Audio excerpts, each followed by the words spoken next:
guys. So I am Halcie. I just wanted to start off with the fact that my husband is my best friend, and I love him, and he's the real deal, and I love John. He's my best friend, and so I'm so thankful for you. So as John said, most of you guys are well aware of the last, 21-ish months of our story, but for those of you who don't know, diagnosed with a very aggressive brain cancer. Okay, I'm going to try and say it right. Glioblastoma, I think. Glioblastoma, thank you. Stage 4, I think it's stage 4. So that means very bad, no good, not good at all. And I had no idea that I had that.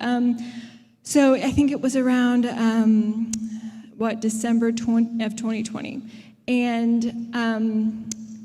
so I was diagnosed with this, and I, just by choice, and I think it's my personality, I've looked at it on Google 0 times. I know nothing about it. I don't want to know about it. Nurse by trade, nothing. I didn't look it up 0 times. I don't know. But by the grapevine, I found out that the fact that I'm still alive right now is itself a miracle. I think it's 18 months. And I'm here, so that in itself, God is amazing, and he's so close. So before I get into it, I have to tell y'all a poem. Note, I am not a poem person. I went through it, and I got the Psalms, and that's the only poem I could think of was this one. So I don't know a lot of poems, but this one has been very, very meaningful to me. So I'm going to read it. It's called Footprints in the Sand. So here we go. One night, I dreamed a dream, and as I was walking along the beach with the Lord, across the dark sky flashed scenes from my life.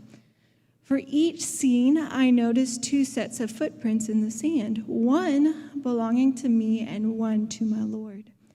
After the last scene of my life flashed before me, I looked back at the footprints in the sand. I noticed that at many times along the path of my life, especially at the very low, saddest times, there was only one footprint. There was only one set of footprints. And this really troubled me. So I asked the Lord about it.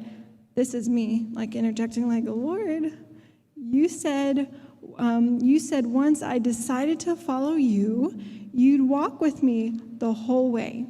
But I noticed that during the saddest, most troublesome times of my life, there was only one set of footprints, and I don't understand why, when I needed you the most, you would leave me.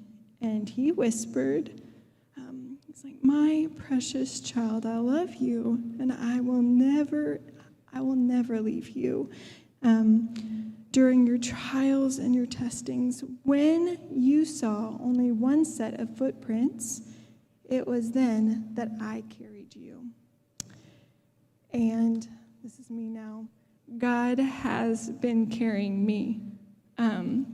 I can tell you that he gave me, I think, a little glimpse of what we have in store. I've known him in a way that I never experienced it before. It had been a couple days when we were in the hospital, and all of a sudden, there was just this weird peace. And I don't know, it just came.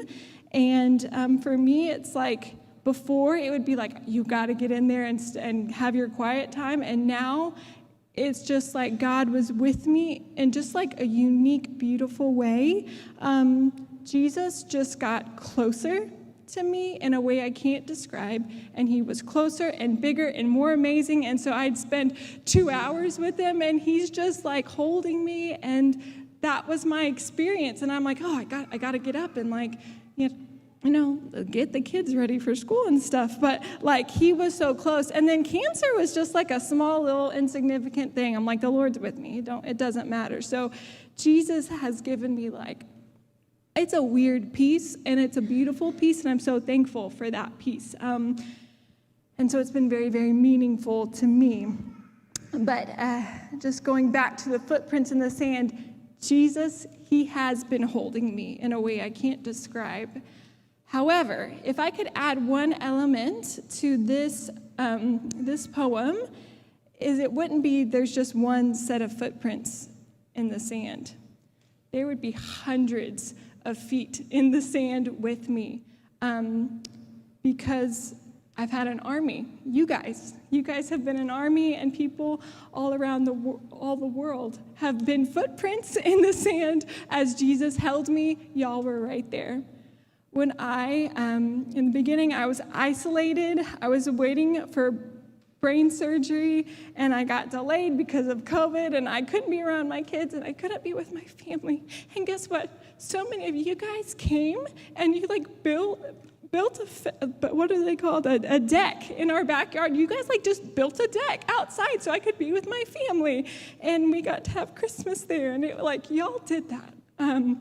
When I needed help to get to my radiation appointments after the surgery, it was 6 weeks, 5 days a week. So it was a lot of radiation, and I couldn't drive. And you know what? We had a whole team of people who picked me up and took me every single day to get my radiation.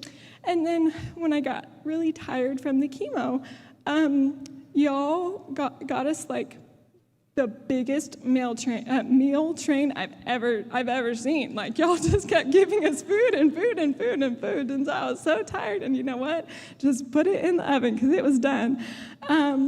When I was weak, really, really weak from all of that, you guys, a group of you guys did our laundry. Again, for months and months and months, you did our laundry, so I didn't have to do that. And when it was just hard for me to get out of bed, you guys sent me encouraging notes and cards and gifts and texts, and just people knowing that people were there with me. And there were times when God was very close, but there were times where I was trying to hide my fear and my tears because I still had that experience.